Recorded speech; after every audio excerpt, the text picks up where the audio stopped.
Karena katanya cairan empedu yang akan membantu menghancurkan makanan di dalam lambung. Nah, kalau empedunya diangkat bagaimana mencernanya? Tidak mungkin bisa mencerna. Hanya mata obatnya yang bisa bikin hati, mata harapan yang sakit asam lambung. Tak usah ragu, minum Mado.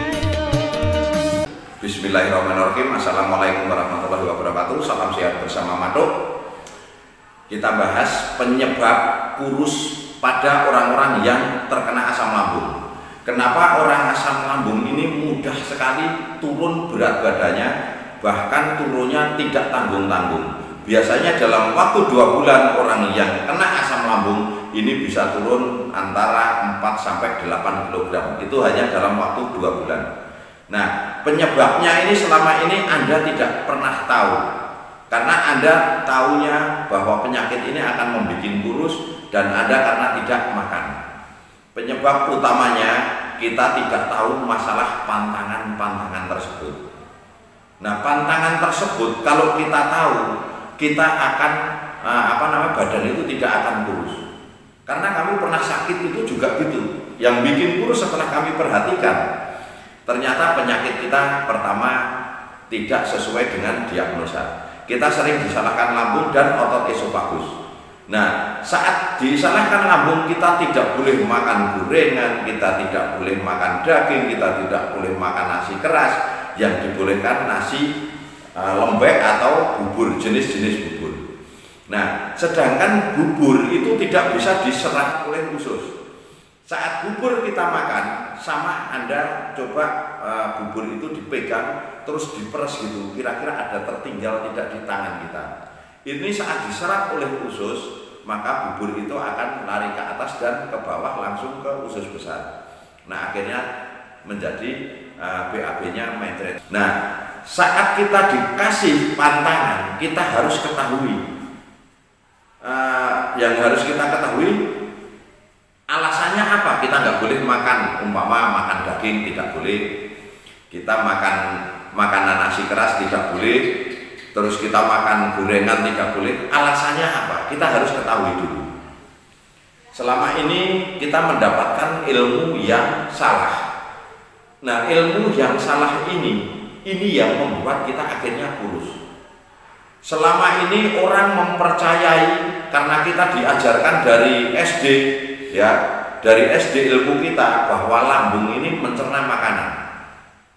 Sekarang saya kasih pembuktian bahwa lambung tidak pernah mencerna makanan. Anda bisa membuktikan sendiri. Lambung ini gunanya hanya untuk menampung makanan. Nah, mencerna ini sama dengan mengunyah, menghancurkan, atau melumat, atau melembutkan. Ini namanya mencerna. Nah, yang bisa melembutkan, menghancurkan semuanya ini untuk makhluk hidup yang memiliki telinga. Ini kalau nonton jangan dipotong supaya Anda tahu. Yang memiliki telinga, semua makanan itu mencernanya di mulut. Itu yang menghancurkan. Lembut dan tidaknya makanan tergantung kita ngunyahnya. Nah, masuk ke dalam lambung seperti tangki motor, hanya penampung saja. Nanti masuk ke dalam usus baru diserap makanannya. Nah, saat diserap makanannya itu nanti akan sudah menjadi pup, itu akan kempel. Tapi saat Anda ingin membuktikan, Anda makan makanan sayur-sayuran saja, jangan yang keras-keras. Jenis bayam Anda masak sampai lembut, sampai empuk ya, nanti langsung ditelan utuh-utuh. Besok saat Anda BAB akan keluar daun itu utuh-utuh, cuman mengempal saja. Nah, apalagi Anda makan jagung kedelai tidak dikunyah atau kacang tanah tidak dikunyah, besok keluarnya juga utuh semua. Nah, ini makanya kita tidak ada pencernaan. Selama ini kita mempercayai bahwa lambung mencerna makanan. Akhirnya katanya lambung tergores, timbul asam lambung karena dari cairan empedu. Nah, kalau kita pakai logika, seandainya cairan empedu itu membantu menghancurkan makanan, kita lihat, oh yang operasi diangkat empedunya berarti tidak bisa mencerna. Nah, ini kalau kita gunakan logika. Karena katanya cairan empedu yang akan membantu menghancurkan makanan di dalam lambung. Nah, kalau empedunya diangkat bagaimana mencernanya? Tidak mungkin bisa mencerna. Dan orang itu bisa jadi fatal dan meninggal. Ini yang harus kita ketahui tentang masalah yang bisa bikin kurus. Nah, yang bisa bikin kurus itu kenapa? Kita terlalu banyak pantangan. Karena mengobati penyakit bukan diperbanyak pantangan, tapi selesaikan masalah utamanya, maka pantangan tidak perlu banyak-banyak. Tapi saat kita makan daging bisa sesak, terus makan gorengan kok asam lambungnya bisa naik, yang sering disebutnya gas ya, gasnya bisa naik, terus kita makan makanan yang terus gasnya naik. Ini saya kasih tahu alasan-alasannya. Kenapa saat makan bubur Anda tidak begah, tidak kembung, dan asam lambung Anda tidak naik? Bubur ini encer, masuk ke dalam usus dari lambung ini, kan ini lambung besar, usus ini kecil. Saat masuk ke dalam usus tadi, sama dengan kita masukkan air ke dalam corong. Nah, corong minuman yang masukkan ke botol itu kalau dituang itu langsung ngalir, masuk ke ususnya mudah. Nah, kalau makanan-makanan seperti daging, coba Anda makanan daging atau daging yang sudah digiles saja atau sudah digiling lembut, Anda masukkan lewat corong, itu akan lama masuknya, itu pelan sekali. Nah, karena dari tempat yang luas masuk ke dalam yang kecil ini, saat kondisi agak kental, ini sulit, akhirnya menghambat, sedangkan produksi gas bertambah. Ini yang membuat seperti asam lambung naik, tapi bukan dari makanannya penyebabnya. Karena makanan itu saja, karena mau masuknya sulit, sedangkan produksi gas tetap besar, maka kita terasa kembung. Tapi nanti saat makanan sudah masuk ke dalam usus semua, kembung akan mulai reda. Makanya orang-orang yang baru sakit asam lambung mulai sembuh. Kenapa? Kita makan banyak sedikit langsung rasanya begahnya agak lama, karena kita masih ada rasa trauma. Terus saat kita biasa makan kita sedikit, akhirnya pas kita makan agak kaget kita makan banyak. Nah, terus seperti gorengan, seperti tepung-tepung semua. Nah, ini tepung-tepung itu juga tidak membuat tambah sakit, tapi kita saat makan karena masuk ke dalam usus tadi juga pelan, ini yang akan menambah kita seperti begah, tapi tidak memperparah, tidak menambah sakit kita. Itu hanya reaksi sesaat saat kita makan, sama dengan kita kekenyangan.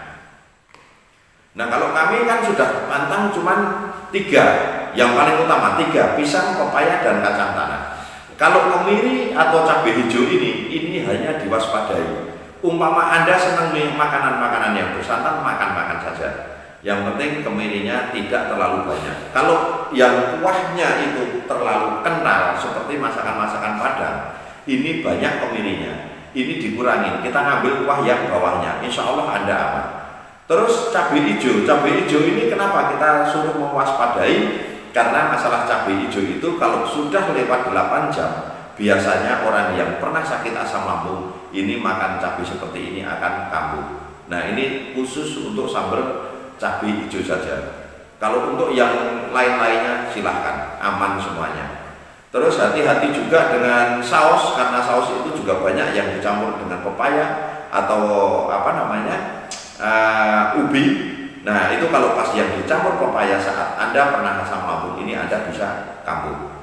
Ini yang harus Anda hati-hati. Jadi yang membuat kurus Anda karena Anda terlalu banyak pantangan. Anda terlalu ketakutan dengan makanan-makanan. Padahal Tuhan itu menciptakan makanan itu untuk kebutuhan tubuh kita, untuk kekuatan tubuh kita. Saat kita sudah kuat, kita mencari rezeki untuk apa? Untuk makan lagi. Nah, setelah kita makan tenaga kuat, ya kita kerja lagi. Sebenarnya kita itu hanya berputar. Nah, ini penyebab kurus yang sebenarnya karena Anda terlalu banyak pantangan dan tidak mengerti ilmu tentang pencernaan. Kita hanya mengikuti ilmu-ilmu yang sudah ada, padahal setiap ilmu bisa jadi ilmu itu belum tentu benar, tapi kita langsung meyakini ke situ. Makanya kenapa banyak orang yang berobat ke tempat kami kok banyak yang sembuh? Karena kami juga mempelajari semuanya, kita meneliti semuanya, dan menelitinya kita tidak perlu pakai alat-alat, tapi kita meneliti dengan cara yang alami. Dan ini insya Allah dengan cara yang alami ini justru mendapatkan ilmu yang sangat bagus. Nah, kecuali untuk obat-obatan kita memang perlu menelitinya dengan alat-alat, karena kita harus tahu zat-zat apa saja yang ada di dalam tumbuhan-tumbuhan itu. Nah, cukup sampai di sini saudaraku semua. Semoga yang masih sakit asam lambung, GERD, anxiety tidak takut makan lagi dan cepat sembuh, dan tidak kurus lagi, bisa kembali gemuk lagi, dan tidak tersisa sedikit pun penyakit. Wassalamualaikum warahmatullahi wabarakatuh. Salam sehat bersama Matuk.